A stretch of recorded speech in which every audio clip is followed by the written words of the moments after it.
It took being burned alive for me to finally see the truth. I deserved to die forever looking away. In my past life, I was framed and left to die in a sea of flames. Not a single one of my so-called family members was willing to save me. But my fiancée, the woman I had despised more than anyone, she charged into the inferno like a madwoman. She chose to be consumed by the flames with me. In our final moments, she clutched my hand, her words broken by sobs. "I've waited too long for you in this life. In the next, you have to find me sooner." Maybe her sheer will moved the heavens. When I opened my eyes again, I had been reborn, 5 years in the past, back to the time when I hated her the most. But this time, I would never let her go. I woke from the dream and sat on my bed, stunned. The alarm clock in the corner ticked away, and a desk calendar sat silently on the nightstand. I looked down at the pristine wedding band on my ring finger. I squeezed my eyes shut. I was really back 5 years in the past. The all-consuming fire and the soft touch of her hand before I died felt so real. Was this a dream, or was it real? I pinched my thigh hard, and a dull ache spread through it. The blare of a car horn from the street below jolted me out of my stupor. After the initial shock, an endless wave of heartache and regret washed over me. A carefully manufactured misunderstanding had made me hate Chloe for years. During that time, her competitors used every dirty trick in the book to crush her. They left her gasping for air. And at home, I treated her with nothing but ice. Chloe's parents had died young, leaving her with no one. She spent the better part of her life alone, just trying to keep the company her parents left her afloat. Eventually, the truth came out. We had a few short, happy months together, and we were even expecting a child. Chloe had cherished that child. As career-focused as she was, she'd taken a long leave from work to rest at home the moment she found out she was pregnant, only to suffer a devastating miscarriage later. Just then, our housekeeper, Maria, came into the room. "Sir, the flowers have been delivered. Are you ready to leave?" Maria asked. What? My mind was still a chaotic mess. The flowers. Weren't you going to see Miss Sophia? Sophia. Hearing that name jolted me. It was like finding the first thread in a tangled knot. So it was this day. Sophia was my childhood sweetheart, a very talented actress too. But then an accident left her with severe burns all over her body, requiring long-term hospitalization. In my past life, on this very day, I had taken a bouquet of flowers to the hospital. After celebrating Sophia's birthday, I came out and saw Chloe waiting in the car, a look of profound sorrow on her face. But I had no desire to explain myself, or even to look at her. When Chloe saw me, she quickly got out of the car and hurried over. "Ethan, today is my birthday." Her voice held a fragile glimmer of hope. I stopped and turned to her, my gaze cold. "And?" Chloe's clear eyes stared at me, but she said nothing. I said, "It's also Sophia's birthday. You destroyed her face and her career. You did whatever it took just to marry me. How exactly do you expect me to treat you?" Chloe opened her mouth, her voice a weak protest. "It was just an accident." I scoffed at her words. "If you hadn't invited her, she wouldn't be in the hospital. How can you expect me to believe that?" Chloe fell silent, and finally, she just said, "I'm sorry." From that day forward, my relationship with Chloe spiraled downward. We began a long, agonizing Cold War. It was only later that I learned the accident, which even Chloe believed was a fluke, was nothing more than a scheme to drive us apart. Maria's voice, returning, broke through my thoughts. "Sir, everything is in the car. We should go now, or we'll get stuck in traffic." I snapped back to reality, hastily throwing on my jacket and getting into the car. I suddenly realized that because this was 5 years ago, there was still time to fix everything. The driver merged into traffic. "The FDR is already jammed up heading to the hospital. Maybe you should call Miss Sophia and tell her you're running late." I watched the traffic lights change outside the window and said, "Change of plans. Don't go to the hospital.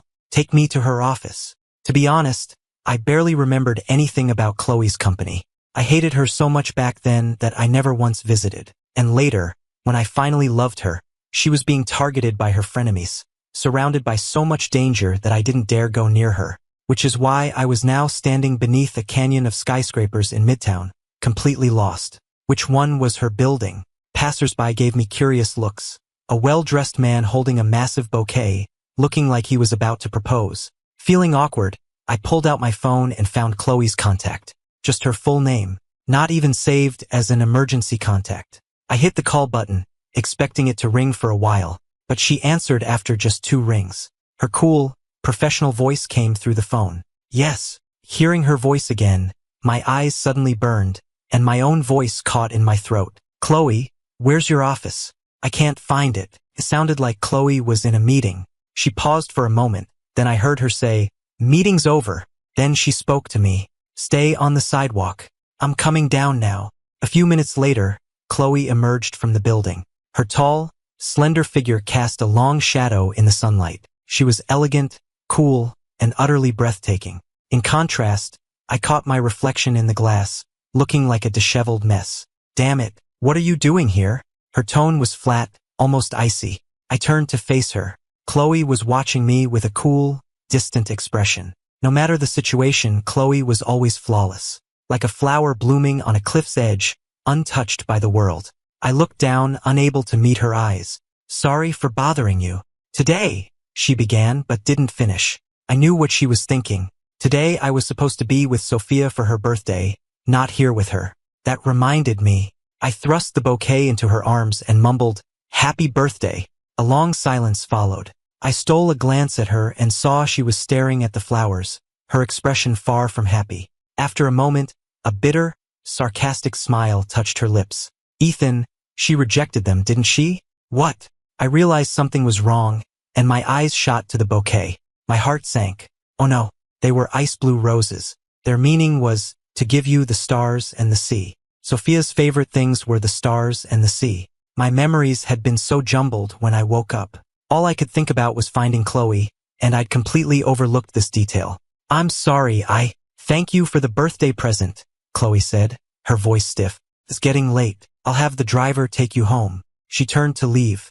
I reacted instantly, grabbing her wrist. Wait! Chloe wasn't expecting it and lost her balance, stumbling back into my arms.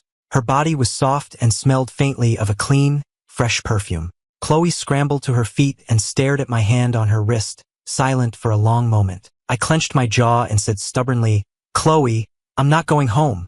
Her expression was bleak. Ethan, what new way have you found to torture me? That was a hard question to answer. In my memory, at this point, Chloe and I were newlyweds, and I was in the middle of making her life hell.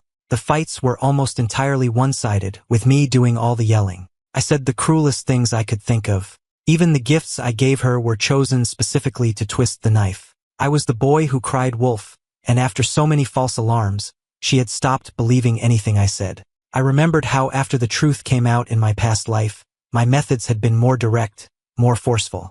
All it took was pinning her down. She looked so cool and distant, but she was surprisingly easy to win over. But that approach probably wouldn't work now. Besides, Chloe had endured so much pain and injustice. I wanted to make it up to her properly. After thinking for a moment, I said, let me take you to dinner. Chloe looked down, her voice cool. No, thank you.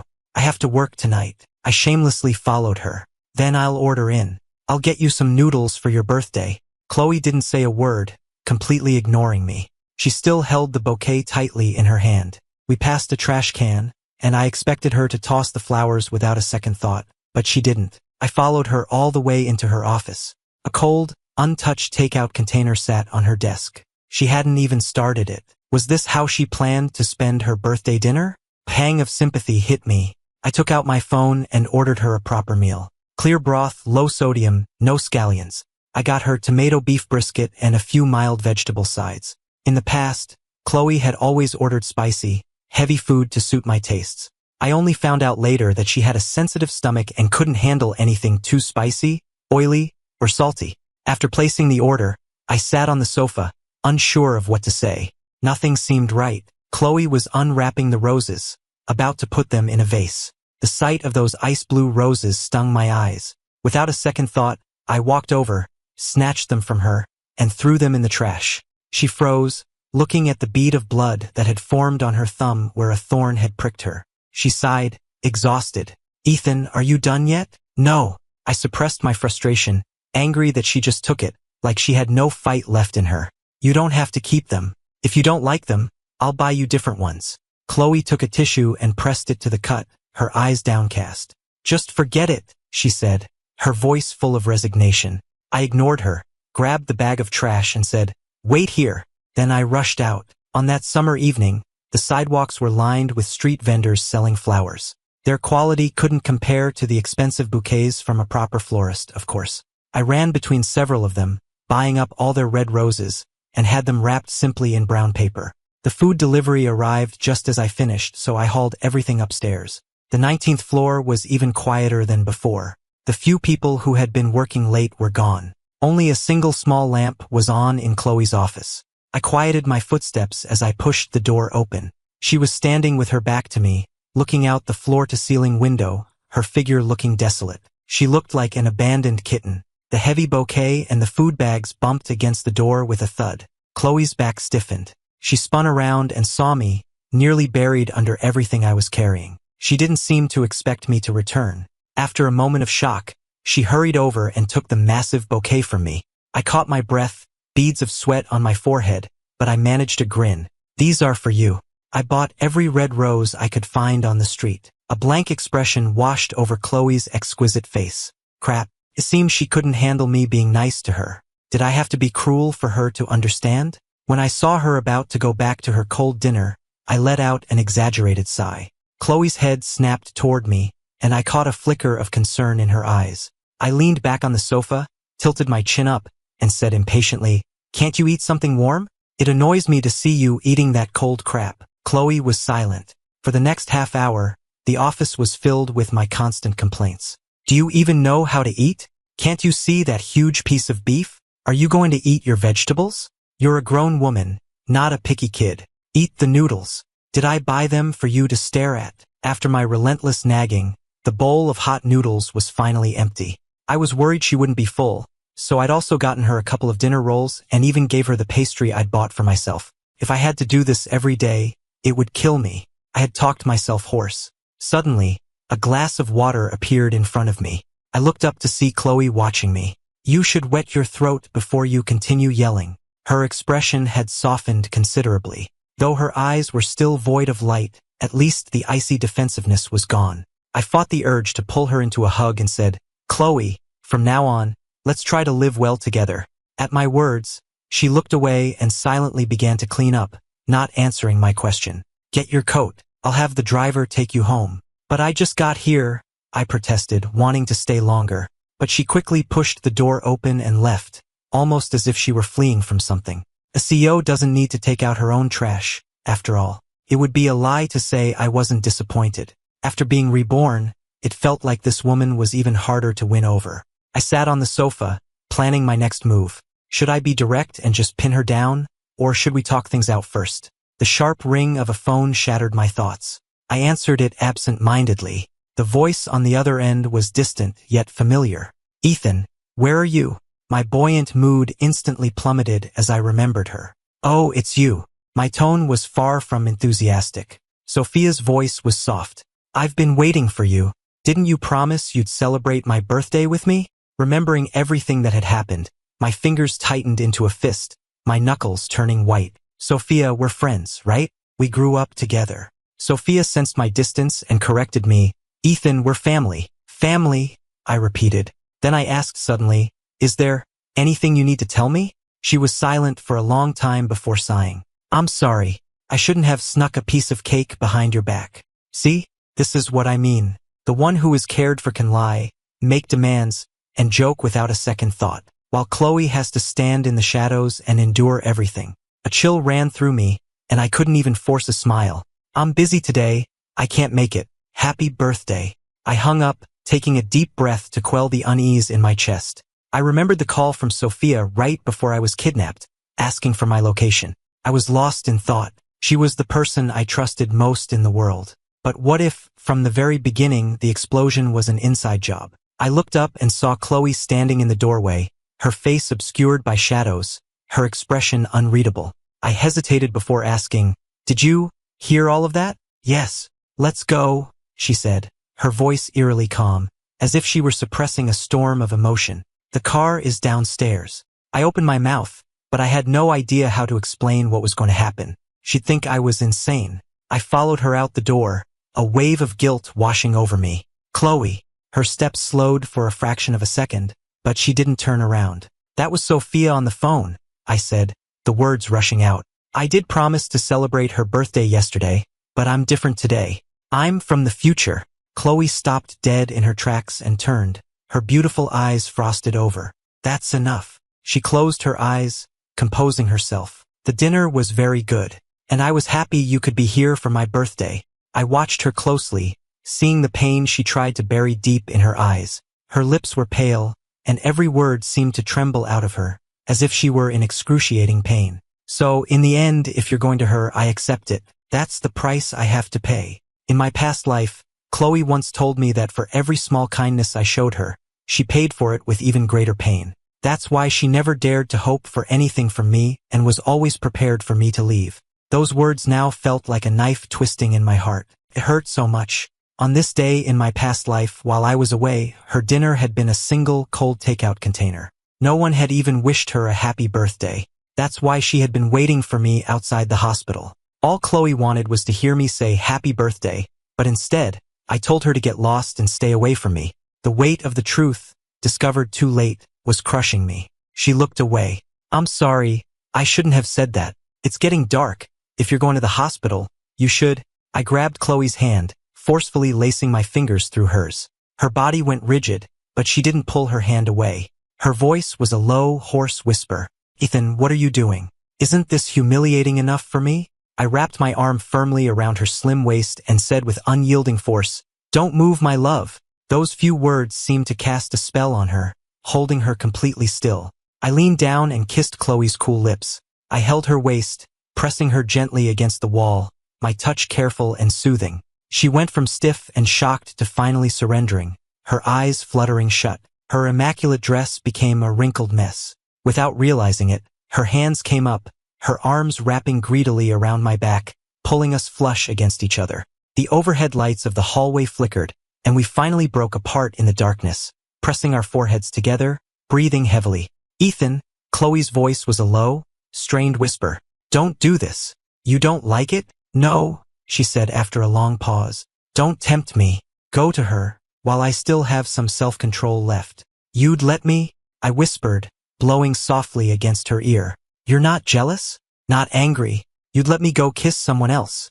That seemed to trigger something in her. She suddenly looked up and silenced me with her own mouth. A smirk played on my lips. But what happened next was slightly beyond my control. Chloe, I was suddenly on high alert. Hey, what are you doing? I meant we could, at home. Her cool, commanding voice was laced with an undeniable authority. I gave you a chance to leave. You didn't take it. Now that chance is gone. The next thing I knew, she had pushed me down onto the office sofa.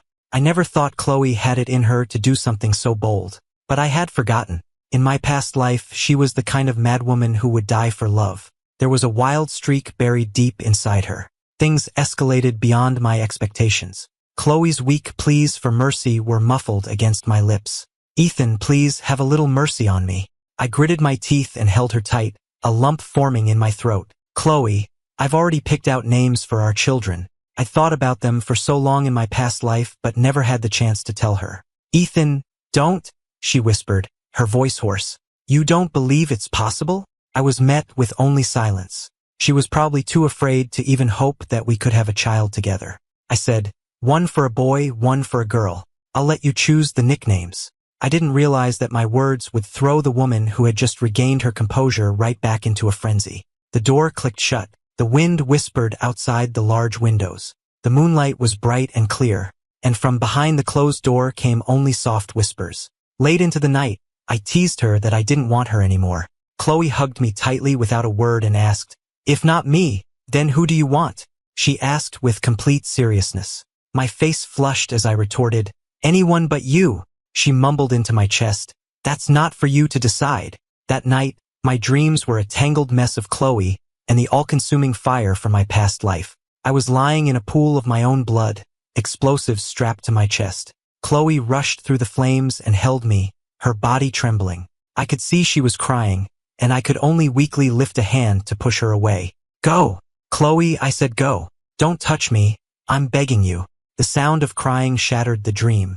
The warmth of her touch vanished instantly. I fell back into darkness and my eyes snapped open, my cheeks wet with tears.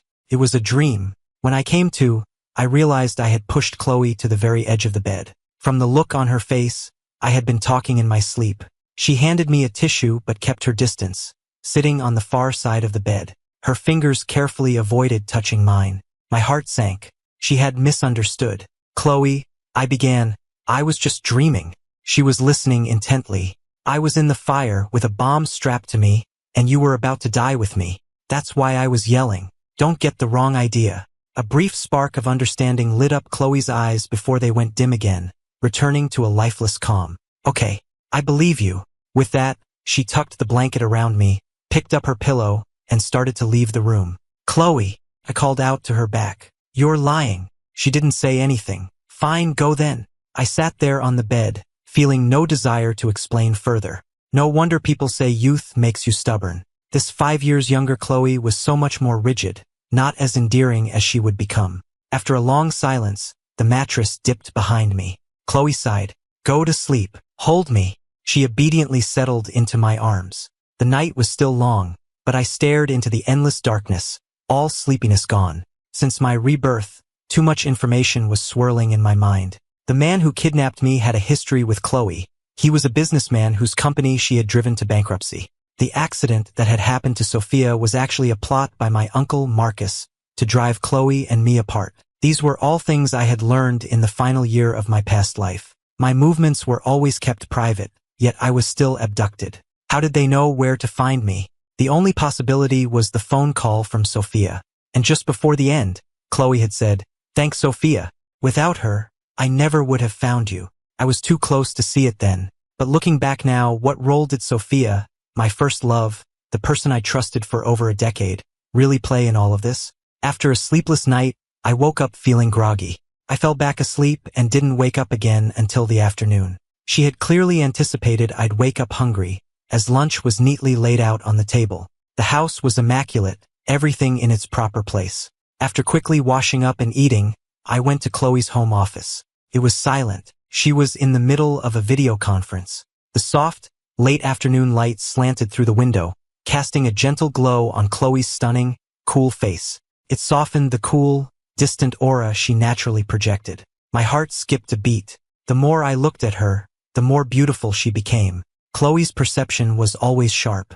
The moment I opened the door, her eyes flicked up to meet mine. She saw what I was wearing and froze for a second. I gave a small, awkward cough and sat down across from her. I opened my phone and saw 5 missed calls and more than a dozen texts from Sophia, all from late last night. I must have been dead to the world at that point, because I hadn't been woken by the calls. Could it be that? I looked at Chloe, a thought forming in my mind. Her gaze remained fixed on her screen, as if she hadn't noticed me at all. Keep pretending. I crossed my legs and started swinging my foot right in her peripheral vision. Chloe's voice faltered mid-sentence. After a brief pause, she said, "That will be all for today." And with that, she ended the call. She leaned back in her executive chair, her brow furrowed slightly. Ethan. Oh, last night it was all sweet endearments, and now it's just Ethan? It was a little chilly, so I smiled and draped my jacket over her shoulders. So, Chloe, did my phone happen to ring last night? Chloe calmly looked down. I'm not sure. Is that so? I leaned across the desk and tilted her chin up. She was good at hiding her feelings, but to me, she was still just a young woman. Ethan, it's working hours. She reminded me with a serious tone, but if it weren't for her slightly ragged breath, I might have actually believed she was completely unaffected. Oh, I said, giving her a light kiss. Want another? She was silent for a moment before saying, quite directly, yes. I gave her another kiss. I'll be in the other room. I'll wait for you to finish work, and we can go home together. Back in the other room, my phone rang again. It was Sophia. Ethan, I've been discharged. Her voice was hoarse and nasal, as if she hadn't slept at all. I was taken aback. Why are you out of the hospital? I'm stopping the treatments, she said, her voice dejected. If my face can't be fixed, I'd rather just give up. I want to live a quiet life with you. I frowned, my voice turning cold. That's not possible anymore, Sophia. And besides, I'm married. Then what am I supposed to do? Sophia asked. What about the promises we made? Is it because my face is ruined? Is that why you don't love me anymore? I hesitated. You were the one who said we had to break up so the studio would promote you, so you could have a bigger career. Sophia wouldn't give up, her voice softening. But Ethan, you promised you'd wait for me. And how long was I supposed to wait? I sighed. You had countless chances, but you just kept me waiting. My Uncle Marcus is the kind of man who will do anything to get what he wants. My parents were never interested in me. They left me with the family in New York and moved abroad to start new families of their own. I was just a pawn to the family. While Sophia was becoming a star, I was being backed into a corner by my uncle. That night, I called her over and over, and she just kept declining. The next day, I watched her have her first on-screen kiss, and my heart shattered. That's when I accepted my uncle's proposal. Now, Sophia asked over the phone, "Have you fallen in love with Chloe?" I didn't hesitate for a second. I love her. In the days that followed, I didn't hear from Sophia again. I did a lot of thinking. To catch the people who set me up in my past life, I needed Chloe's help. The first step was to get her to believe that I had been reborn. Otherwise, she might have me committed. I leaned on my elbows across from Chloe, enthusiastically telling her a story. It was the third reincarnation novel I had read to her this month. Chloe listened attentively. "If you like it so much, I could invest in it, turn it into a series. It's not about whether I like it, it's about whether you do." She glanced at my wrinkled shirt and sighed. "If you like it, then I like it." I pressed on, making a fist and holding it up like a microphone. "So, what are your thoughts on the matter?" Chloe fell silent. We had been getting along much better lately. She was incredibly accommodating, almost bending to my every whim. But I still felt like there was a wall between us. "Chloe," I said, pulling my chair closer and sitting in front of her with a serious expression. "I think it's time I told you." She put down her fork, giving me her full attention. "Go on." With a look of profound gravity, I said, "The truth is, I was reborn too." There was a long silence. Chloe raised a single eyebrow, her lips pressed together in a tight line. She was trying not to smile. Pointed at her. "See, you don't believe me." "Go on, Ethan," she said, the corner of her mouth twitching before she forced it down. "I believe you."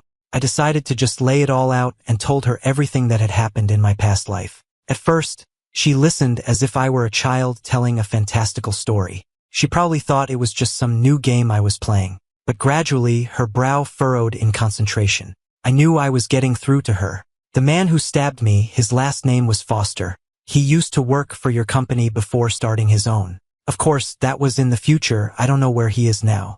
Also, my Uncle Marcus was involved. And finally, you have to watch out for Soph." I couldn't finish my sentence before being cut off by the shrill ring of a phone. Chloe and I both saw the name on the screen at the same time. Sophia. In my haste, I hadn't changed her contact name from the old nickname yet. Chloe's expression immediately shuddered, her cold mask slipping back into place. She stood up and picked up her plate. "I'll do the dishes." There it was again. That deliberate avoidance. She was still scared. I gritted my teeth, grabbed my phone, and followed her into the kitchen. She stood with her back to me, turning on the water. I put the call on speaker. Sophia's familiar voice filled the room. "Ethan, this might be the last time I ever call you." I could hear the sound of wind howling in the background. I tensed up immediately. "Where are you?" "The roof of our old high school," she said, her voice faint. "Ethan, do you remember? The day my parents died, you told me your family didn't really care about you either, and that we could be a family for each other. I was going to jump from this roof when I was 18, but you stopped me," she said, her voice full of a quiet sorrow. "Now that you don't want me anymore, I don't see any reason to keep living. Sophia, don't do anything stupid." My mind went blank. I spun around, grabbing my coat. "Just wait for me. I'm on my way." I hung up and turned to see Chloe still standing at the sink with her back to me. It was as if she hadn't heard a thing, with only the sound of the running water filling the silence. I panicked and rushed over to her. "Hey, what are you doing just standing there? Get changed." I pulled her, making her stumble. She stared at me, her beautiful eyes wide with surprise. "Get changed? It wouldn't be right for me to go alone. I'm a married man." I impatiently pulled out my phone again, speaking rapidly. "Chloe, you have 10 seconds to take off that apron. I'm calling 911. Sophia's lost her mind. There are still kids in evening classes at that school. What if she jumps in front of them?" "I'm ready." Chloe was already standing by the door, ready to go. I blinked. Wow, that was fast. The police were already on the scene when we arrived. They instructed me not to have any further contact with Sophia. As long as she had that sliver of hope, she wouldn't do anything rash. It also gave them enough time to evacuate the school. We reached the high school quickly. The wind on the roof was fierce, but it did little to cut the summer heat. The campus below was eerily silent. The police kept a safe distance, about 15 feet from where Sophia was. An officer pulled me onto the roof. "Mr. Hayes, she insists on seeing you. We need you to stall for time. The rescue team is on its way." I glanced at Chloe, who was held back behind the police tape.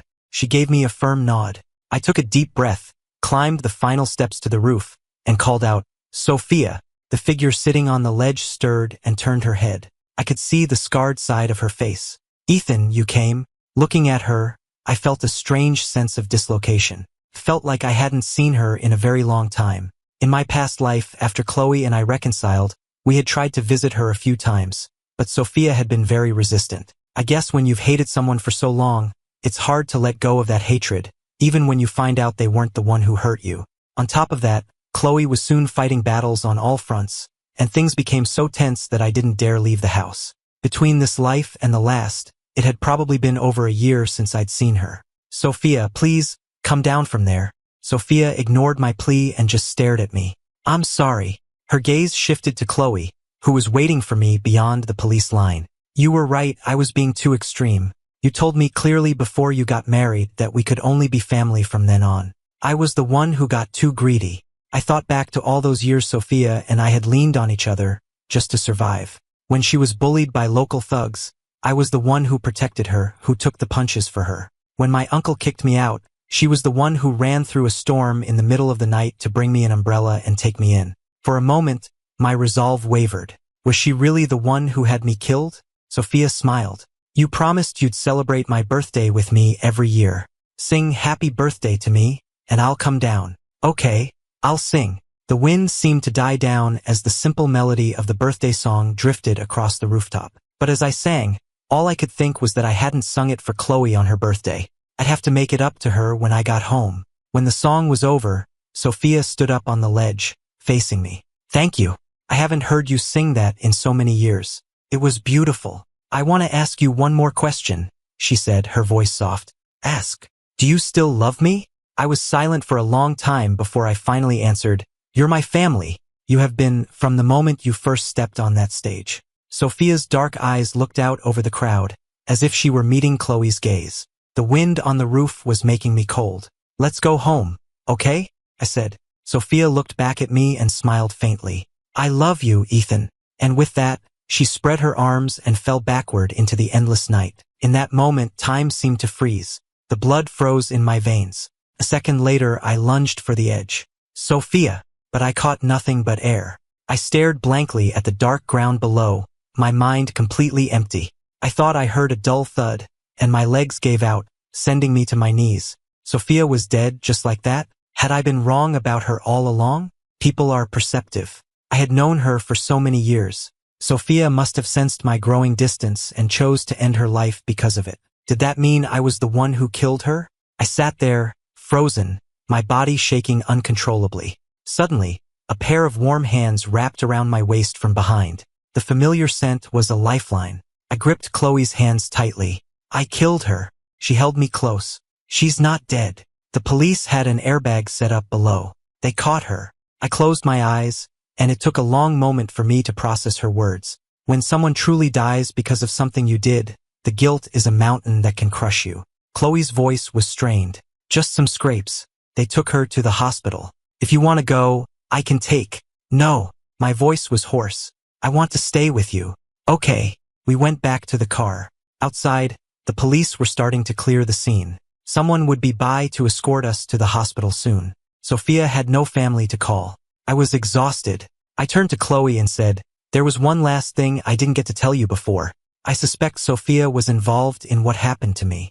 Chloe took a deep breath. "Ethan, what if she wasn't? If she's innocent, will you choose her or me?" It was only when she asked that question that I could finally, truly breathe a sigh of relief. For so long, Chloe had assumed she would never be the one who was chosen. But the man I was now would choose her every single time. I looked at Chloe seriously. "You remember when Sophia was just starting her career, right?" "Yes. We hadn't even met yet. By then, Sophia and I had already broken up. If I had to define my feelings for Sophia, they were complicated. We had survived a chaotic youth together and entered a harsh world side by side. Compared to all that, the romantic part of our relationship was minuscule. I counted it out on my fingers for her. She debuted, started acting, got more and more famous. By the time you and I got married, she and I had already been broken up for over a year. I admit, I hated you at first. The same way I hated my uncle. I hated people who forced their way into my life. Then, right around that time, Sophia got into that car accident on her way to meet with investors, and the driver was one of your employees. I just assumed you were as ruthless as my uncle. I didn't hate you because I was in love with Sophia. I wasn't.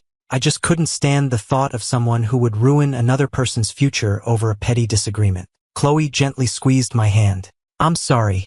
It was my fault. I wasn't careful enough. No, I said, kissing her forehead. I told you it was my uncle's fault, not yours. If anyone dares to blame you, I'll fight them. She was quiet for a moment, then said, Thank you. For what? It's the first time anyone has ever taken my side. Her words sent another pang of guilt through me. Few people in our circle ever talked about Chloe's family. She really didn't have anyone to protect her. Chloe looked at me earnestly. Can you tell me how you started to fall for me? The night was dark, but I could see the hope shining in her eyes. I began slowly. One night, you came home drunk and tripped over a little scarf I was knitting for our dog. You then spent half the night sitting cross-legged on the floor, trying to figure out how to knit it yourself. I told you to go to bed, but you said the puppy would be cold in the winter without its scarf. And I thought that someone who could worry about a little dog being cold probably wasn't cruel enough to destroy another person's life. There was another part one didn't tell her. That night, Chloe had talked in her sleep. She'd said, Ethan, I'm cold too. I happened to hear her when I got up for a glass of water. My heart softened. I realized she was just as lonely as I was. All alone with no one to love her. Chloe listened, fascinated. We're going to have a dog? Yeah. 3 years from now, on my birthday, you'll give me one. You'll say you're too busy and never home, so you got him to keep me company. I chuckled, counting on my fingers. Come to think of it, he's probably some old dog somewhere right now, waiting to be reincarnated. Our dog was so smart, he learned everything instantly. I swear he must have skipped the river of forgetfulness. I stopped mid-sentence. Chloe looked at me, puzzled. What is it? I grabbed her hand, my mind racing. Sophia, she's like me. Like you how? On the roof, I said, turning to her, my brow furrowed. Right before Sophia jumped, she said she hadn't heard me sing happy birthday to her in many years. But I celebrated her birthday with her last year. Chloe narrowed her eyes, and understanding dawned on her face. You're saying that in your past life, for several years, you didn't? Yes. The blood rushed to my head. I felt a prickling sense of dread. If, as she said, she'd been waiting many years for me to sing her that song, then there's only one explanation. Chloe and I looked at each other, and I saw the same dawning horror in her eyes that I felt in mine. Let's go to the hospital. Half an hour later, a doctor told us that someone had already picked Sophia up. When we pressed for more information, they cited patient confidentiality and refused to tell us more. Under these circumstances, it was hard to believe Sophia wasn't involved. On the way home, I couldn't stop thinking about one thing. Do you think she jumped on purpose? Chloe's gaze was distant. Usually, if the building isn't too high, the police will set up an airbag. If it were me, I'd be 100% certain I could jump without getting killed. I watched her profile thoughtfully. Oh, so what do you think her motive was? She scoffed lightly. To win your sympathy, so you'd take her side. That was the first time in 2 lifetimes I had ever heard such a jealous remark from Chloe. I pursed my lips and nodded seriously. Yes, you seem to have a good grasp of the situation, she replied drily. It takes one to know one. I didn't call her out on it, just stared out the window at the passing city lights, lost in thought. By telling Chloe who to watch out for 5 years ahead of time, things shouldn't get any worse than they did before. The memory of her rushing into the fire without a second thought to hold me made my heart ache all over again. How could I not have fallen for her? When someone is good to you, you notice.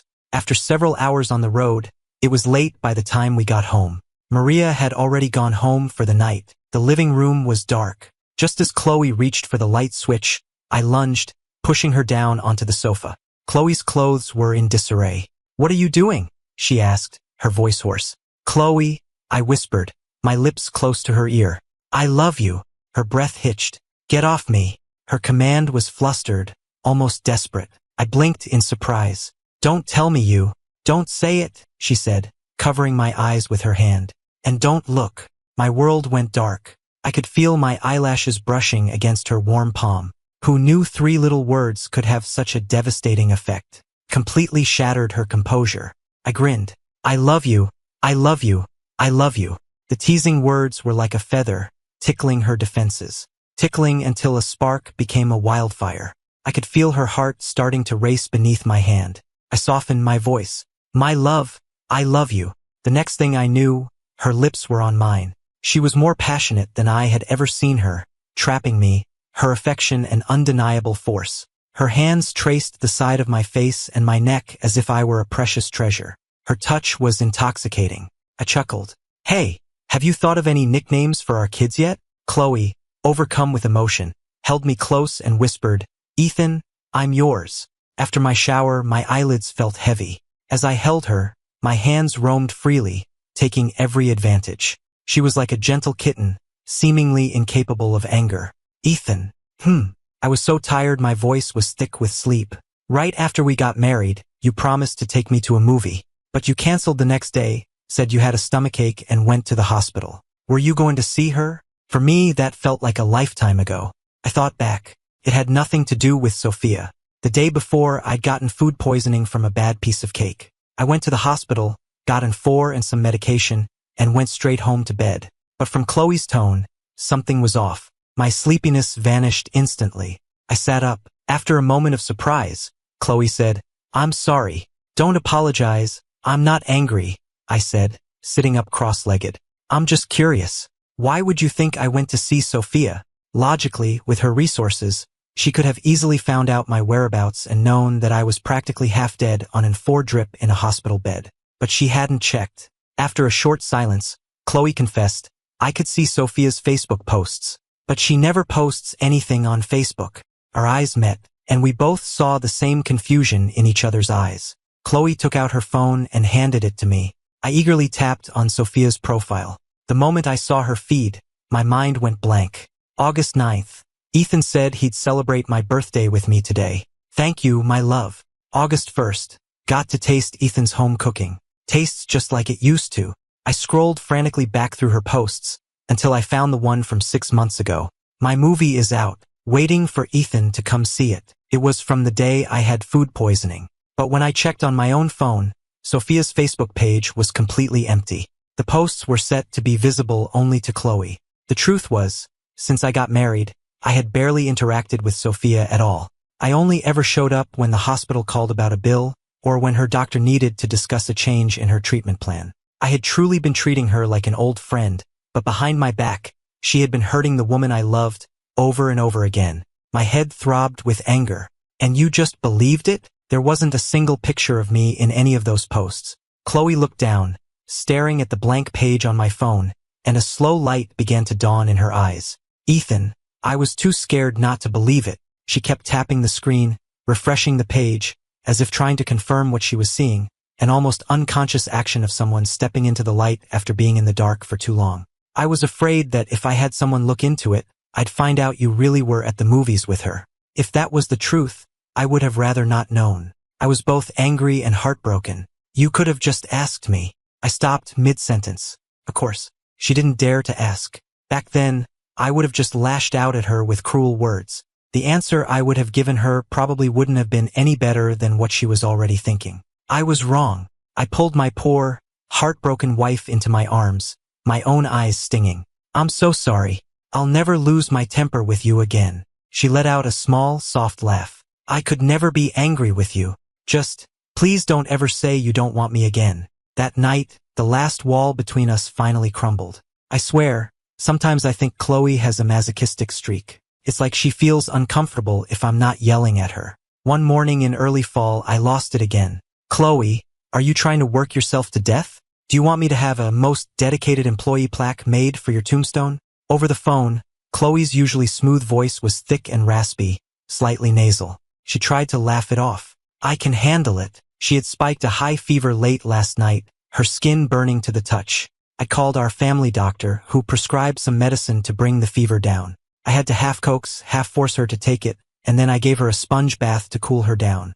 Her fever finally broke just before dawn. I left a note for Maria with instructions for a light breakfast for Chloe to eat when she woke up. But when I woke up at 10, she was already gone, off to work. Haunted by what happened in my past life, I was extra paranoid about her safety. After a quick breakfast, I grabbed the soup Maria had made and rushed to her office.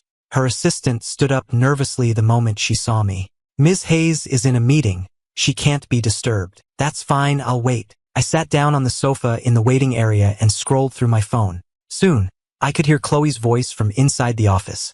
Her tone was sharper and colder than I had ever heard it. "I gave you a chance. You're the one who didn't take it. Ms. Hayes, you're deliberately setting me up to fail." Chloe let out a soft, cold laugh. "And this is completely unreasonable. I'm a businesswoman.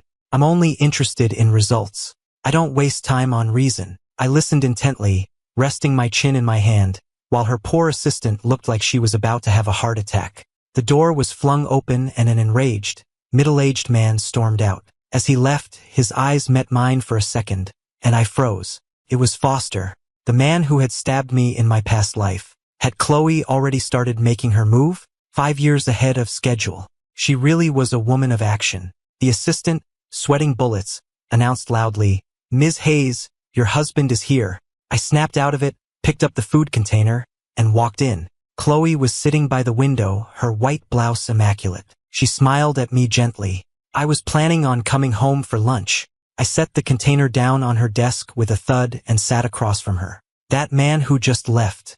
He's the one I told you about. The one who stabbed me." A layer of ice formed in Chloe's beautiful eyes. "Leave it to me," she said simply, before turning her attention to the food. The timing was perfect.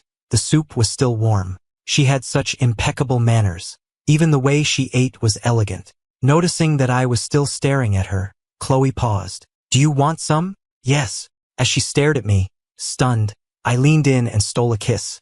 I tasted the soup from her lips. She blushed and shot me a playful, scolding look.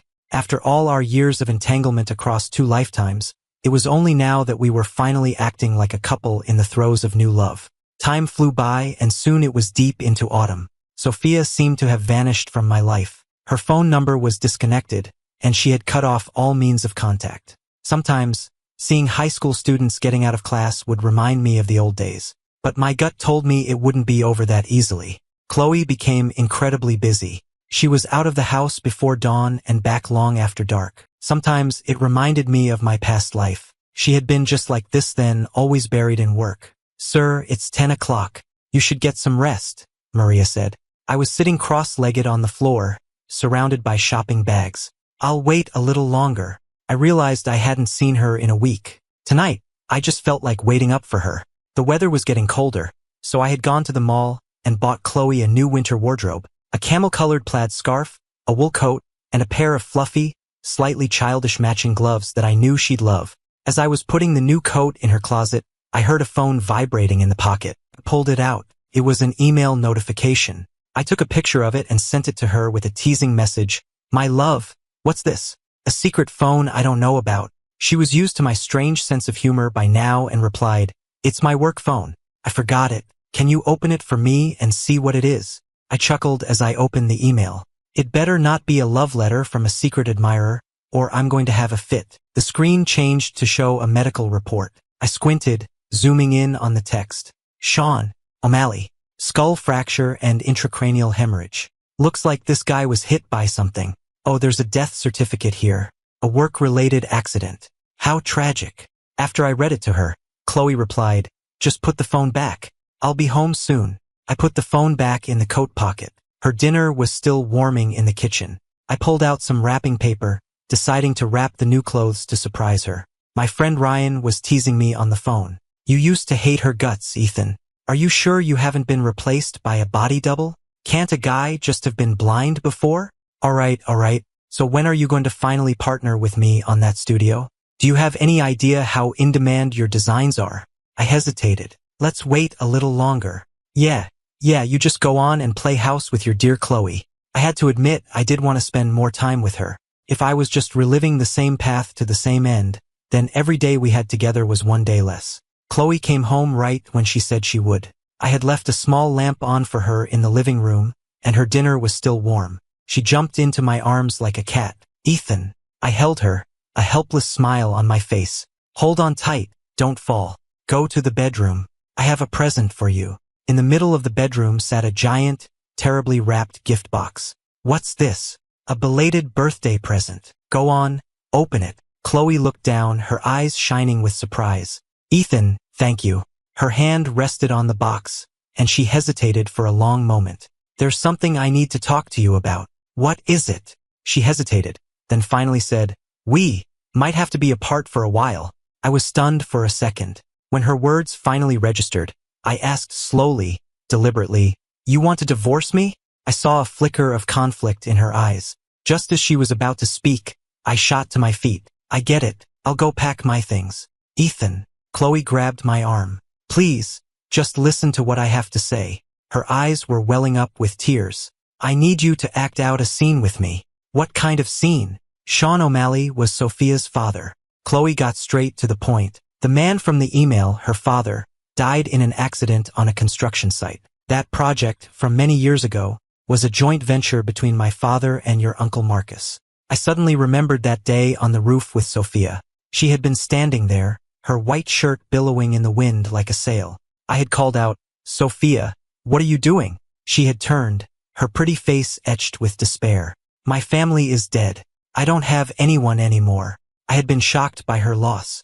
I carefully edged closer and offered her an ice pop. I don't have any family either. How about we be family for each other? You? Yeah. Look, this is from when they locked me in a bathroom and beat me up. My uncle just yells at me for causing trouble. He doesn't care. Sophia had looked down at my bruised arm, then took the ice pop and hopped down from the ledge. What's your uncle's name? Marcus Hayes. Sophia slowly looked up. Marcus Hayes? Of the Hayes Corporation. Yeah. She had looked at me with an intensity one had never seen before and said, don't worry. From now on, we're family. Lost in the memory, it was only now, years later, that I finally understood the meaning behind that look. Maybe, in the moment before she learned my uncle's name, Sophia had genuinely wanted to be my family. But my connection to the Hayes family gave her an opening for revenge. She spent years telling me that family would never betray you, that if your family was hurt, you had to make the person responsible pay 1,000 times over. But from the very beginning, her promise had been built on a lie. Chloe said, Ethan, I can tell Sophia is in love with you. You said she had a hand in what happened to you in your past life. Maybe it's because you chose me. I can't risk you being tied to me. I can't take that gamble. You don't have much to do with the Hayes family, and Sophia knows that. So if you leave me, I can face whatever comes next on my own. I slowly shook my head. No, I'm not divorcing you. Did you know? In our past life, we were going to have a child. I never even got the chance to tell you. Chloe's breath caught. Really? Really? If I can't even protect my own wife and child, what kind of man am I? Chloe, I'll play along with your act, but I am not divorcing you. A few weeks later, the news broke. Well-known CEO Chloe Hayes was rumored to be divorcing her husband. That same day, photos of me moving out of our house were all over the internet. My friend Ryan was ecstatic as he watched me haul my bags into his apartment. Well, look what the cat dragged in. You finally decided to come join me in the real world and build something. Yeah, I said, my face a grim mask. Women are impossible to understand. Hey, a few days ago you were all lovey-dovey. What happened? Seeing the gossipy glint in his eyes, I said sullenly, she put jam on my bedsheets. That's it. We got divorced. So what are you going to do now? Live on my own. On the third day, I got a call from my Uncle Marcus. Ethan, why don't you come by the house tomorrow night? I held the phone to my ear and forced a laugh. Well, Uncle Marcus, to what do I owe the pleasure? Well, now that you're divorced, the family can't just let you suffer out there on your own. We're having a party. It'll be a good chance to help you find someone new. You seem to be well informed. So, are you coming or not? I'll be there. After I hung up, Ryan looked at me with concern. I thought you cut ties with your parents. What does their family business have to do with you? Blood is thicker than water. Even if I stay away, some people will always be looking to cause me harm. That night, dressed in my best suit, I walked through the doors of the Hayes family mansion. The ballroom was a glittering sea of champagne glasses and conversation. The moment I entered, all eyes turned to me, and a wave of whispers followed. So that's the younger Hayes' son? He doesn't seem like much. Well, with his parents out of the picture, what do you expect? Maybe you should have your daughter give it a shot. Marrying into the Hayes family could save her a decade of hard work. Get lost. I moved through the crowd, and as I rounded a corner, I heard a familiar voice. It's been a while. I followed the sound and saw Chloe, holding a glass of wine, surrounded by a crowd, laughing and talking. She was always the center of attention. Now that news of her divorce was out, she was swarmed by businessmen, all vying for her attention. She must be thrilled. The crowd noticed me and the chatter died down. Ms. Hayes, perhaps you two would like to catch up. Chloe shot me a cold glance before turning away. There's no need. We have nothing to do with each other anymore. I took a glass of champagne from a passing waiter and walked toward her. People parted before me, afraid they might get caught in the crossfire if we started a fight. Chloe's gaze landed on me, and for a brief moment, she seemed to forget her lines. I smiled. Just wanted to say hello. I hope you don't mind, Ms. Hayes. She finally snapped out of it, her eyes lingering on me for a moment too long before she said, Not at all. I put down my glass, turned away, and pushed open the doors to the terrace for some fresh air. But someone was already there. Someone I knew. Sophia. She was leaning against the railing, the scarred side of her face hidden in the shadows, leaving only the unblemished half visible. Ethan. Long time no see. I stopped. It has been a while. She laughed softly. Why so formal? I tried to relax, taking a deep breath. Why would you say that? I haven't even had a chance to ask you where you've been. You blocked my number, didn't you? Getting bold. I patted her on the shoulder, trying to sound playful like I used to. Suddenly, the light from the doorway was blocked by a figure. I caught a glimpse of Chloe out of the corner of my eye, casually leaning against the doorframe, watching us. Sophia was now completely in shadow. I had surgery. Surgery? She leaned forward slightly, and the dim light caught her face. The scarred skin had been mostly repaired. Look closely. Am I the same as I was before? I stared at her, speechless for a moment, before finally saying, You are. So, can we? I took a step back, putting some distance between us. I'm happy for you. Really. The terrace doors suddenly opened, and my Uncle Marcus came out, leading a group of guests. Everyone, let me make an introduction. This is my nephew, Ethan. And this is Sophia, the new actress we just signed. They've known each other since they were children. In fact, I was hoping this party might be a chance to help these two sort out their future together. A crowd gathered around us, murmuring their congratulations. They swarmed me and Sophia. I frowned.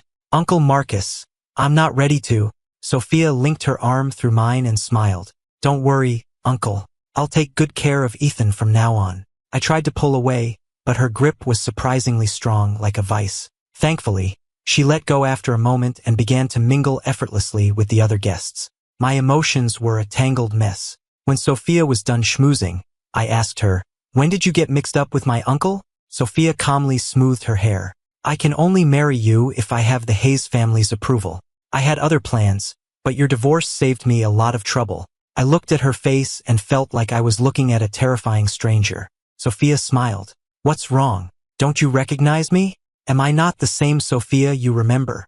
I used to think Sophia had a smile as bright as the sun, that we were kindred spirits. But now it seemed I had been wrong. She advanced on me step by step, forcing me to back away, until my back was pressed against the glass door. Ethan, this is who I've always been. She forced a smile that looked almost menacing in the dim light. Originally, I wasn't going to spare you either, but I love you. As long as you come back to me, we can be like we were before. You don't want to die with Chloe again, do you? So it was her. I gritted my teeth.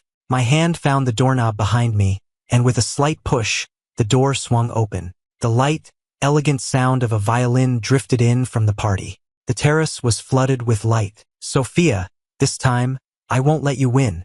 It wasn't until I was back in the crowd that I realized I was covered in a cold sweat. I made my way to the staircase and, following my memory, went up to the second floor.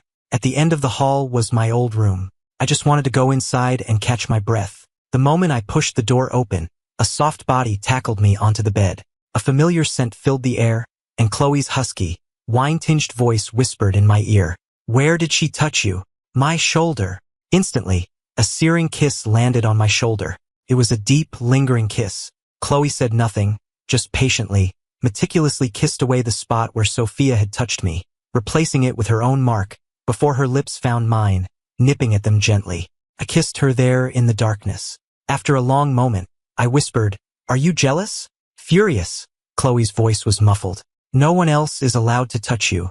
No one." Then she moved to bite my shoulder. "Hey!" I pushed her away gently. "I have to go back downstairs." How am I supposed to explain a bite mark on my shoulder? Chloe frowned, clearly unconvinced. I said, "They'll say I jumped straight from our divorce to being with Sophia. Do you want to hear that kind of gossip?" She was silent for a moment. "No." "Then control yourself a little," I said, stroking her hair. "Sophia and my uncle are working together. She's even guessed about my situation and is prepared for your plans. Are you sure you can handle this?" "Ethan." "Yes." "If the Hayes family is seriously damaged because of this, what will you do?" So that's what she was worried about. I took her hand. "My parents had an arranged marriage. They hated each other. The year I was born, they dumped me with my uncle and moved abroad. My uncle only ever saw me as a tool to gain more power for the family. If it weren't for you, I'd probably be dead already. So don't worry about me," I said, my fingers tracing hers. I noticed she had put her wedding ring back on at some point, and a warmth spread through my chest.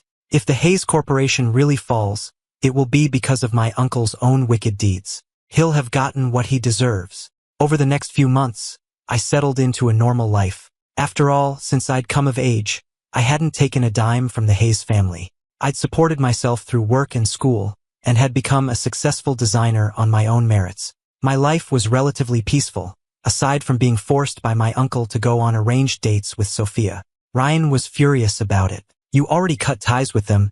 Why are you still letting him order you around?" I didn't explain. Sophia knew my situation. If I didn't do what she wanted, she would get my uncle to cause problems for Chloe. I had to keep things stable until Chloe was ready to take them both down. Besides, Sophia let me choose the locations for our dates. So I always picked crowded public places in broad daylight, which felt safe enough. Ryan loved to watch TV. And lately, Chloe had been all over the financial news. He cursed her out every time he saw her on screen. "Ethan, you have to run your next wife by me first," he said, pointing the remote at the screen with a trembling hand, his voice cracking. "A woman like that, you can tell just by looking at her she's bad news.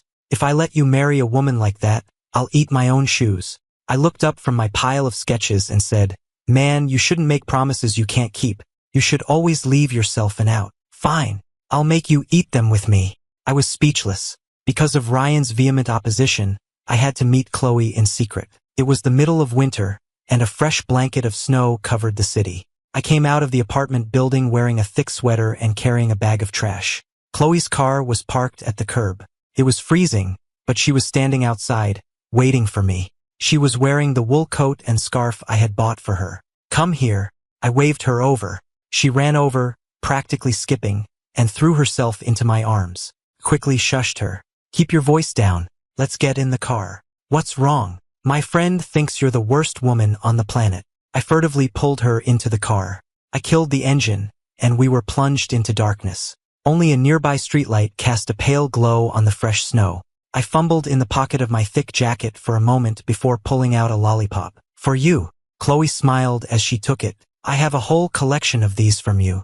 "You don't like it?" I reached for it, but she snatched it away. "Thank you. I love it." We didn't really have much in common, but we could talk for hours. I leaned against her, smiling. "My friend said if I ever remarried a woman like you, he'd what?" The words were too crude, so I just glossed over it. "Anyway, he'd do something disgusting." I sighed. "I can already picture him beating me to a pulp." Chloe laughed and took my hand in hers. "Maybe you should find someone else then." "Chloe," I nudged her. "Don't say things like that." She looked down, her fingers tightening around mine. Her fingers were long and perfect, but a little cold. I don't know what was wrong with me lately, but I kept having nightmares. In every one, Chloe would tell me to go on and live a good life without her. "Ethan, I'm just saying if," she paused, "if one day, we were suddenly separated." I cut her off before she could finish. "We're not going to be separated." I kissed her hair and sighed. "Never. We're never going to be apart." The next morning, I emerged from my room with dark circles under my eyes. Ryan was in the kitchen, a breakfast sandwich in his mouth. "I saw you get into a fancy car last night." I said nothing. He rolled his eyes. So, you went crawling back to your ex, and she humiliated you again, I bet. You have no shame. It's not like that. She's a good. Stop, he said, cleaning out his ear. If I hear you say one more good thing about her, I'm kicking you out. I gave up and took a sip of my coffee. I stared at my friend, my cheeks puffed out. He said, swallow. Did that woman steal your brain? You forgot how to eat. I spit out my coffee. I sprayed it all over the table. Before he could start yelling at me, I was already at the door, pulling on my coat. He wiped the coffee from his face, cursing. What the hell is wrong with? My face was pale. Chloe's pregnant. So what? What does her being pregnant have to? Ryan stopped short, his voice cracking. It's yours. It's mine. He fell silent, then muttered, oh, hell. A few minutes later, we were both in a cab. When Chloe came to see me yesterday, she hadn't looked well, and she hadn't wanted the lollipop. It was my fault for not noticing. It was her first pregnancy. She wouldn't know the signs, but I had. She was definitely pregnant. Just then, my phone rang. It was Sophia. Ethan, where are you? I had completely forgotten about my date with her today. Sorry, something urgent came up. Where are you? Send me the address. Ryan, knowing how I felt about her, snatched the phone from my hand and turned it off. It was better this way. Safer. I sighed. Please keep this a secret. I don't want the Hayes family to find out. After a moment, he asked, so you're just going to let her have the baby? Yes. All right, you're divorced. She'll probably just find a new father for the kid. Shut up. The news was on the radio in the cab. We both listened for a moment, then fell silent. The Hayes family was in trouble. The news had broken this morning. It was about a major safety incident on a construction site from years ago.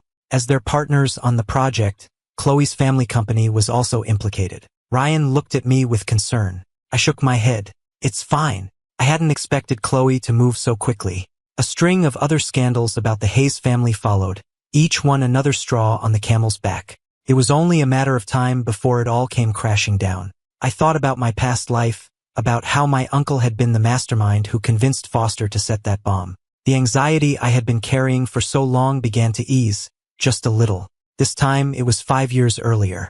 Chloe's company was stronger than ever, and my uncle's empire hadn't grown to its monstrous former size. Things wouldn't end the same way this time, right? The traffic was light, and the driver was smooth.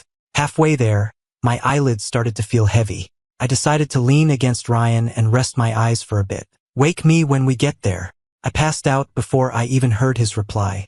After what felt like a long time, a voice called to me from far away. Ethan, wake the hell up. The harsh screech of metal on metal jolted me awake. My limbs felt like lead. I slowly opened my eyes and saw concrete pillars and Ryan tied to one of them. A gust of wind brought the acrid smell of industrial grease and damp earth. I dazedly scrambled to my feet. Ryan was kicking his legs futilely, the ropes creaking behind him. Oh, thank God, you're awake. Hurry up and untie me. Realizing we were in a strange place and had been tied up, I rushed over and squatted down, examining the thick rope binding him. A wave of familiar dread washed over me. I looked up, scanning our surroundings, and a cold sweat broke out on my skin. This was the abandoned factory where I had died in my past life. The knot was too tight to untie. I'd have to try and saw through it. The grating sound of the rope against the concrete echoed through the building. Ryan was cursing. They dared to kidnap me? They must have a death wish. After working at the rope for what felt like ages, it was barely frayed. He slumped against the pillar, exhausted. Ethan, just stop. They tied me up, not you. That means they're after my family. You should go. Run, call the police. I gave him a bitter smile. I'm sorry, Ryan. I think I'm the one who dragged you into this. What do you mean? Before I could explain, Sophia's voice came from behind us. Your friend is certainly loud. Ryan tried to look, but I quickly covered his eyes. I turned to face Sophia. He doesn't know anything. Let him go. Ryan couldn't hold it in. Listen here, you bitch. My last name is Connolly. You know, the Connollys? If my father finds out you kidnapped me, you are going to be in a world of hurt. Sophia's face darkened when she heard that. I said, you heard him. This is between us. There's no need to drag his family into it. Ryan's father was a senator, and his brother was a cop. He'd grown up fearless. If anything happened to him, no one was walking out of here alive. Sophia tossed me a box cutter. Cut him loose, but you don't move. Otherwise, none of us are walking out of here alive. I quickly grabbed it and sawed through the ropes binding Ryan. Don't look back. Just go home. Ryan frowned and whispered, "This isn't a trick, is it? The moment I'm out, I'm calling the cops." "Good," I whispered back, "but I have a feeling they're past the point of being afraid of the police." Remembering the explosion from my past life, I gave my friend a shove. At least one of us could get out. He squeezed my shoulder. "Ethan, hang on. I'll get help." And with that, he ran off without a backward glance. In the empty, cavernous space, it was just me and Sophia. She took my arm and pulled me to the window. "Let's see who's come to join the party." Down below, a slender figure was being held at gunpoint by my Uncle Marcus. I recognized Chloe immediately, and my heart seized. Sophia laughed softly. "By the time the police get here, all they'll find is Chloe's body. And your uncle won't be getting away either." My heart was pounding, my fingertips ice-cold and trembling. But the more I showed I cared about her, the more danger she would be in. I closed my eyes. "We're divorced. Whatever happens to her has nothing to do with me." "Is that so?" Sophia said, her gaze cold as she looked down below. "Uncle Marcus, shoot her in the leg." A gunshot rang out. The sound echoed through the factory. Blood was spreading across the fabric on Chloe's thigh. She collapsed onto one knee, her pale face turned up toward us. "Sophia, I'm here. Let him go." Sophia ignored her and turned to me. "Ethan, are you happy now?" I was frozen, unable to speak. "Uncle Marcus, the other." I grabbed her arm, my voice trembling. "Don't. I'm begging you." Sophia's smile vanished, her knuckles white as she clenched her fists. She shot a defiant look down at Chloe, then tilted my chin up and kissed me. I tried to pull away, but she whispered, "Do you want Chloe to die?" I froze. Sophia pressed her lips against mine, a cruel, grinding kiss. Nausea churned in my stomach. "Do it," Sophia commanded coldly. Another shot rang out from below. My mind went blank, and I scrambled to the window. Chloe, the image I had dreaded, of her lying in a pool of blood, wasn't what I saw. It was my uncle. He was on the ground, a bullet wound in his back. Chloe's left hand was bleeding. In the distance, a SWAT team was swarming the building, surrounding us in seconds. Sophia's expression changed. She grabbed a gun, pointed it at me, and dragged me back behind a concrete pillar. Outside, I could hear the police shouting at her through a megaphone. She hadn't expected them to get here so fast. Sophia handcuffed me to a pipe, hiding us in a blind spot from the snipers outside. She yelled, "I have a bomb. Let Chloe come in and see me, or I'll take him with me." "Sophia, calm down." "I am calm. In your last life, you were willing to die with Chloe. Why not with me?" Sophia's voice grew more and more agitated. "I could have fixed everything. Why did you have to come back too? Give me back the real Ethan." "Sophia." A clear, familiar voice came from just a few feet away. "I'm here. Let him go." It was Chloe. I screamed at her. "You idiot, what are you doing here?" The blood on her leg had dried, and her hand was bandaged. She looked even more battered than she had in my past life. From the moment she set foot on the second floor, her eyes were locked on me, terrified that something would happen to me. Sophia pulled me back a few steps, the gun now aimed at Chloe. "Chloe, this time, let's play a different game." She pointed to a leather jacket lying nearby. "Put it on," she said to Chloe. I knew that jacket all too well. "No, don't put it on," I screamed, my voice cracking. "You can't." Sophia let out a crazed, excited laugh. "Ethan, in our last life, Chloe dared to die with you. What about you? How much do you really love her?" "No!" I thrashed against the handcuffs, trying desperately to break free. Sophia sneered. "I've waited a long time for this day. Today either she dies or you do." Chloe, who hadn't heard our whispered exchange, said, "Stay away from him. I'll put it on." "Chloe, just go." I screamed until my voice was raw. "Please." As if she couldn't hear me, Chloe quickly slipped on the jacket. A single beep. The countdown began. I closed my eyes in despair. Sophia gave me a shove. "Choose, Ethan." I stood between them. I took a step toward Chloe, and she took a step back. "Ethan, don't come any closer," Chloe warned, her voice grave. "It's a bomb." I froze, not daring to move. I wasn't afraid to die, but choosing Chloe right now, in front of Sophia, would only escalate the situation. It might even set off the bomb early. "Admit it, Ethan," Sophia taunted from the side. "You only love yourself. You're just as selfish and cold-hearted as your uncle." She sneered. Chloe backed up toward the window. She glanced at me, then said, "Sophia, I am truly sorry about what happened to your father. You don't have the right to talk about my father." Sophia, who had been enjoying the show, was suddenly enraged. She took a step forward. "Do any of you, born with silver spoons in your mouths, have an ounce of sincerity in you? But your father wasn't following safety protocols. He wasn't wearing a hard hat, and we still provided a generous compensation package." "Shut up." Chloe's lips twisted into a cold, sarcastic smile. "You're just as incompetent as you claim we are." I was shaking all over.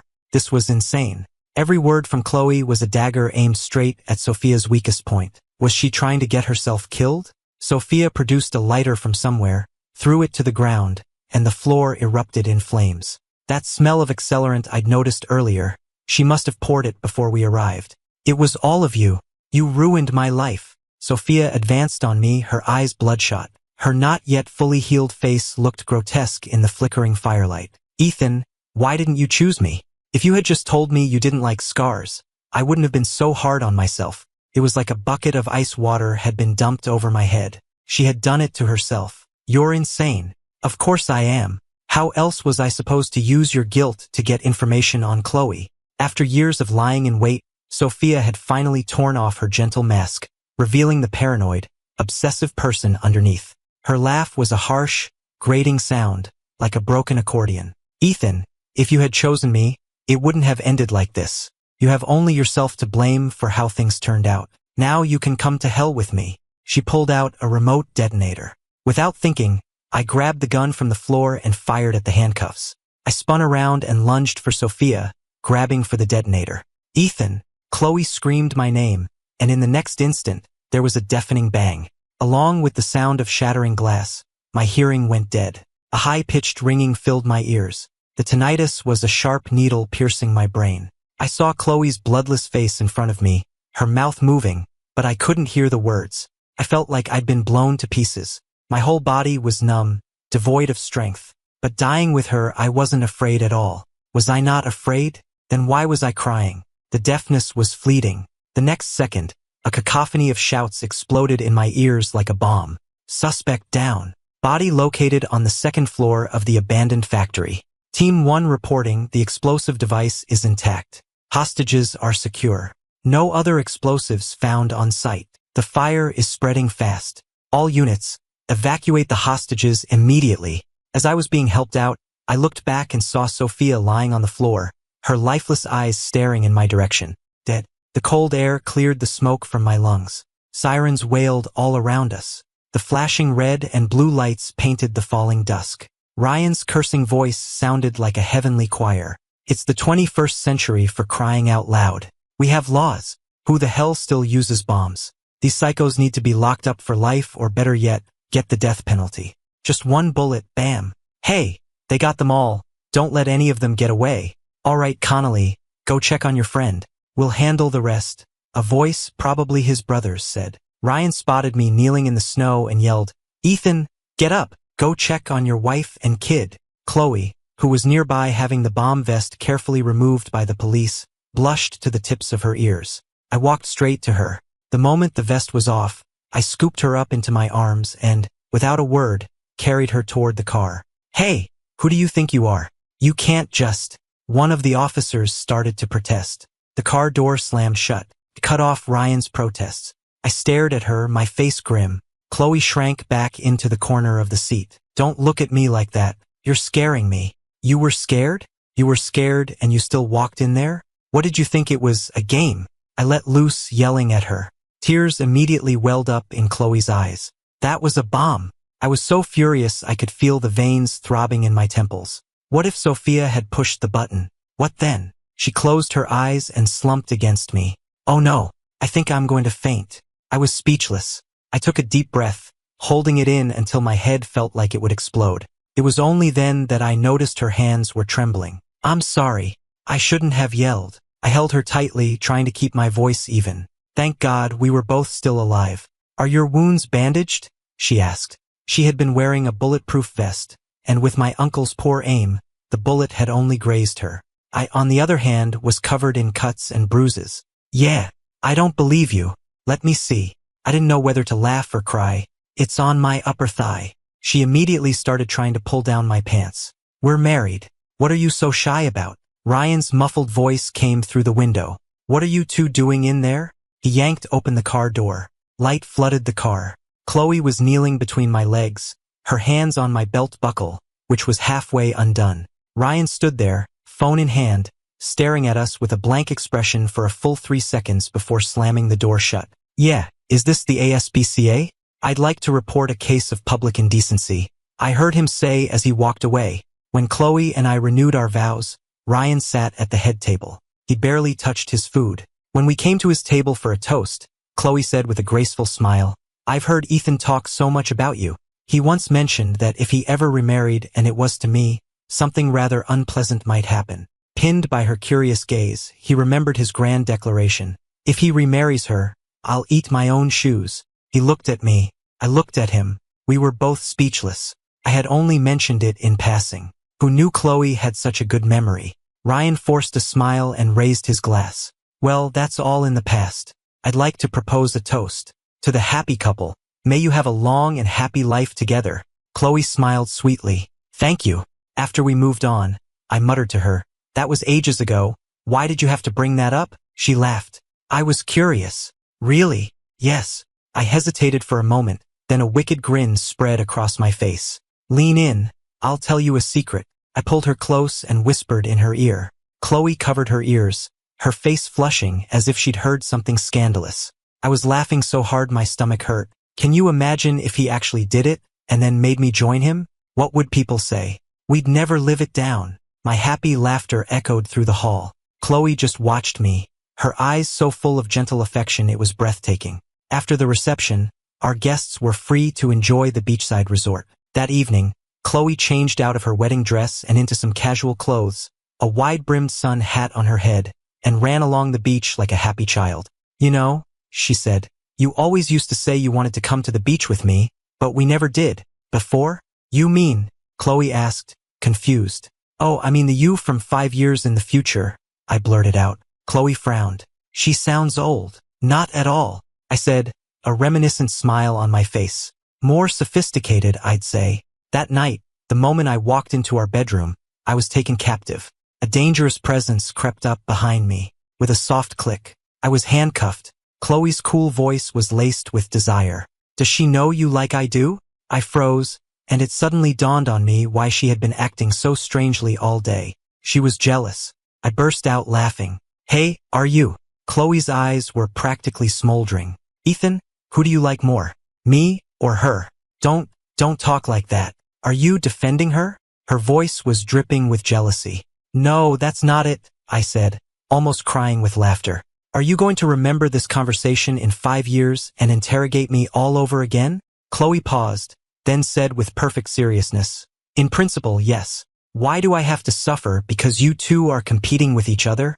She ignored me, her expression unreadable as she looked at my reflection in the mirror.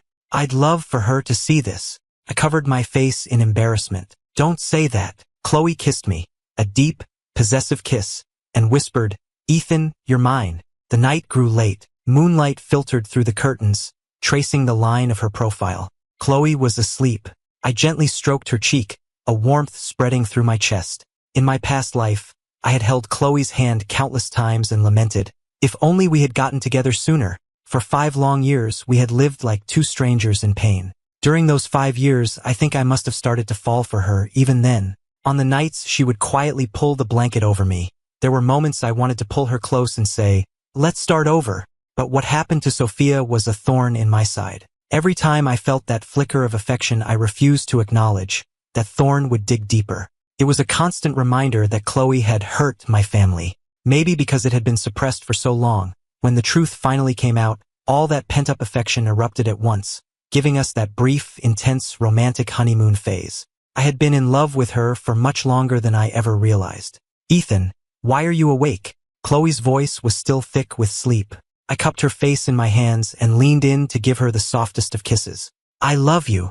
Beneath my palm, I could feel Chloe's heart begin to race. This woman, she still couldn't handle being teased. I love you too, she murmured, catching my lips before I could pull away, taking control and deepening the kiss. I was caught off guard by her sudden passion. Whoa, what's gotten into you? I just had a dream. Oh, Chloe opened her eyes, and I saw a complex, unreadable emotion in their depths. I dreamed about our past life. I held my breath. Really? Yes, she said, her hands cradling my face as if I were a precious jewel. Ethan, I am so grateful we got a second chance. The night was long, the moon was shy, and the wind was a gentle caress. A warm, sweet scent drifted on the air, and the breeze made the curtains dance, brushing against the wind chimes in the corner.